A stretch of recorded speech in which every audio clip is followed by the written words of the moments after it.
You committed yourself to a daily habit. You miss one day. It feels okay. You needed the rest. Life got in the way. It won't happen again. And then it does. This is how it starts. The collapse isn't dramatic, but now there's a crack in the foundation. That crack, if allowed to get worse, can become a gap that brings down the entire structure. The real cost isn't the day you missed. It's what you are practicing instead of the behavior you want.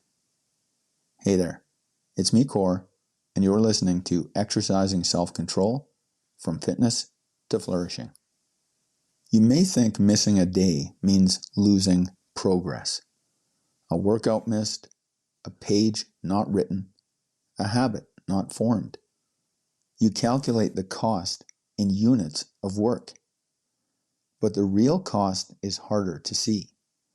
When you break your commitment, when you renegotiate your standard at the moment action is required, you're not just missing a day to move further ahead. You're practicing something far more damaging, a break in alignment. Alignment is the consistency between who you said you would be and what you actually do. When you commit to something and then abandon it because you're tired, because the timing is wrong, because circumstances interfered, you're demonstrating something to yourself. You are teaching your brain that your commitments are conditional, that they depend on how you feel, that the standard can be renegotiated. Every day, you are practicing either follow-through or renegotiation. There is no neutral day. There is no just this once. Each day either strengthens your ability to honor your word or weakens it. And the gap between the two grows faster than you may expect. Here's why it escalates so quickly. When you skip a day because you're tired, you haven't just missed a workout. You've practiced renegotiating your standard when you feel tired. The next time you feel tired, your brain already has a reference point. It knows that when fatigue arrives, the standard is negotiable. You skipped last time, why not this time? The precedent has been set. This is why missing one day makes the next one easier to miss. You are building the habit of bending when inconvenient. You are training yourself to wait for ideal conditions, and ideal conditions never reliably arrive. It's easy to follow through when you're well rested, confident, and the schedule is clear. But if you can only show up when everything is running smoothly, you are dependent on circumstances cooperating. That's not discipline. That's living by chance. Most people don't see this happening because the cost is invisible. The missed day doesn't feel catastrophic. The rationalization sounds reasonable. You needed the rest. You had a long week. It's only one day. These stories feel true in the moment, and they are exactly why the cycle persists. The enemy of commitment is ambiguity. It sounds like this: I'm committed, absolutely, as long as, and then the list of conditions come out. As long as I'm not too tired. As long as there's not a good movie on tonight.